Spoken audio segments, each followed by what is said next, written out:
People, how are you guys doing? I'm breathing all hard because I just left class and I'm going to get my hustle bustle on right now. So I'm going to put that work in. I'm breathing hard, not because, well, I guess it is my asthma and I'm exerting myself with all this walking. Yeah, so I'm on my way to Borough Hall to go home. And I'm actually going to show you guys where I was actually at, where everything was going on. And just give you guys the logistics of my toilet time story.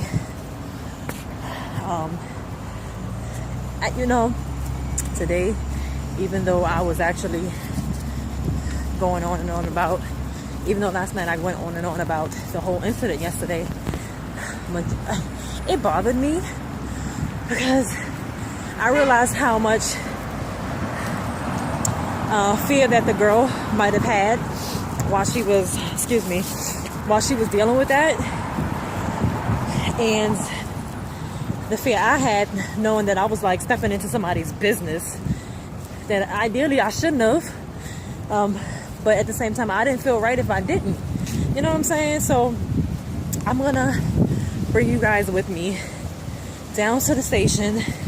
Just guys, give you a scenery of where I was and what happened last night, and give you guys a fresh new idea about my visual. Cause I'm a visual person, so I kind of, sorry for the wind, guys. I kind of want you guys to see what I was looking at, or what I was working with, so to speak. And yeah, I'm hoping this day I get home fast because the temperature dropped to 71, so it's like, these cars are taking forever to come. I just want to cross, so we're running around. Yeah. So yeah, I'm gonna pause you guys for now. I'm gonna catch y'all when I am downstairs in the train station. Hold on, this was where I was sitting when the whole thing was going on. Pretty much I was sitting here watching it go on, and then pretty much where he was down there is the 4 and 5 line of Borough Hall. That's the 4 and 5 line. My train's coming in 3 minutes. Anyway, so right here where you guys see the elevator sign, it seems far, but it's pretty close. That's where he was going off on the girl. And pretty much when the train came in, where you guys see that well-dressed white man in a suit, he actually, she was standing there when the train came in, and when she proceeded to walk away from him towards the garbage can, that's when he walked up and spit in the face, and smacked her. So this is pretty much the scene. So I'm here, right here, right, and this is where I am. My bag's like over there, and I pretty much threw my bag over there and reached for my taser. And the 3 women were like right here in front of the seats conversing with me. Pretty much we were talking. And yeah, guys, that is exactly what happened. See, this is Borough Hall. Borough Hall. So that's pretty much where everything went down or whatever. And if you guys can see the yellow area where they tell you to stand away from the platform, that's where, you know, I pretty much panicked because he could have thrown her in there. You know how easy it is for people to fall into these things and easily become victims, you know. So that's what happened. That's where it happened. And I'm pretty glad that God directed me to get on the train, because he could have got a whole lot worse and would have just swung on everybody. It could have been really bad. But I'm glad that God directed me to just go away from it. I'll be right back, guys. Toilet time. What's up, guys? So I'm home today after the incident that I told you guys about. I take the same route every day, so I was there, and I'm actually in the parts of the video before this. You'll see where everything happened, and pretty much the layout of how bad it was, considering that we were on a public transportation platform for trains. So pretty much, well, like I was saying earlier in the video, the fear that I saw in her face, and I saw in the other woman's face, I was scared poopless. Like, you know, I was scared to death. Because me, you know, you hear of incidences of people not taking up for someone or stopping an incident because they're afraid to be the one that's killed. For me, when I gave my life to the Lord and had my baptism, then I announced to the world that I would give my life to God. If someone were to come to me, approach me with a gun and say, "Are you a Christian?" I would, and it would cost me my life would be over. I would die for my faith in God, my God. I would do that for mankind as well, because I don't believe in people doing people wrong. Now, I'm not going to fight every battle. I'm 170 pounds, walking around with pepper spray and a taser. I can't do much, but, yeah, I'll be scared. But let me just say, I've been bullied, beaten up in school growing up. And I can't even lie. Over the years, once I hit high school, I was slaughtering people, okay? I'm talking about big broads.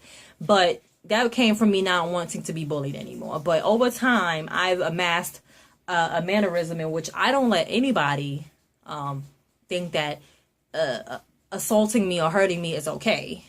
Now, I don't let, if I can stop it, I will protect somebody if I can. If God sees fit for me to do that, it's going to be a selfless act. But if no matter the outcome, I don't want someone who can't defend themselves to get hurt. But the fear was very real yesterday. And I just want to say, don't let fear stop you. Because it's not about violent incidents like that. I'm talking about incidents in which you have to step up to the plate in life. Whether it be you going for a promotion, standing on stage, doing what you got to do. Let me tell you something. When I did karaoke for the first time, yes, I had me a mimosa. Yes, I had me a Malibu Bay Breeze to loosen me up. But when I got on stage, I slayed that Luther song. Well, to me, I did. I got a standing ovation, okay? But I would have never done that in the past because I was in such a box, or fearful of what people would see of me. And guess what? I'm 29 now, by the way, guys. My birthday was the 22nd of May. So happy birthday to me. But since I was 24 to now, I've been living the best years of my life. I will say that. I've grown, and I've understood that the fears I had before were limiting my abilities. So I said, I don't want to do that anymore. Absolutely not. Here I am. So it's kind of like you make concessions, you make adjustments, you do what you have to do to be the better you. And in instances like yesterday, I don't know, when I got on the train, when I said I came down off that high real quick, I said, Tamika, you're stupid behind. Are you crazy? Now, I texted my sister from Borough Hall to Hoyt Street. Now, the message didn't go through, but I knew at Nevin Street it would because we get service there. And it got to her, and she's like, are you crazy? She said, Tamika, I love that you want to take and protect people. She said, but I would have lost a sister. My mother's in South Carolina right now. She would have lost a daughter. Like, it would have been, and my other brother, Anton, it would have been rough. You know, but I wasn't thinking about that. I was just afraid that she was going to end up in the tracks. That little boy with her was going to end up dead too. Like, I just didn't want that to happen. The three women with me were like, I felt like we was a Justice League or something like that because we all wanted to come to her aid. And that's real. Like, I would want somebody to do it for me or my sister or a stranger. So I see no reason not to. Now, I can't jump in everything, and I won't plan on it. But I understand why people do what they do to protect each other. Sometimes it's a necessity. But yeah, she may go back to him, but in the moment, we stopped him because he saw people taking notice and making fuss. He stopped what he would have done to her had no one been on the platform. And I'm alright with that. Can't say what her future holds. I don't know. God be with her. But the fear was very real. I'm glad it's over. And I'm about to make some shea butter, guys. I switched my product name. It'll be a surprise. I'll do a whole separate video about it. I'm reinventing the business. That's another thing that fear helped me do, was jump on in. Like, don't be scared of what may come. You might go into debt doing this, but it's your baby, my baby. And I believe in myself. So I believe in myself to revamp, do what I can, and go hard. Like, I'm going to go hard in the paint. But anyway, that was toilet time. Welcome to my restroom. And thank you guys for tuning in. Again, I think I like the toilet time. It's real chill in here. Now, don't get me, I'm not going to be having special guests, but you never know. You might see mommy. You might see my Ethy Poo, Paddles, and you might see my sister. My brother, no, you're not going to see him, but he might be, I might have the camera on him or whatever. Guys, I'm not on this toilet. I'm not on this toilet with clothes, but I'm not using the restroom. I'm not using the restroom. I'm just sitting on the toilet very comfortably. I like to sit here and rest my feet after a long day because I'm always on the go. I put in 9,000 steps a day, okay? Anyway, blessings. Y'all take care, and I'll talk to you guys soon. Mwah.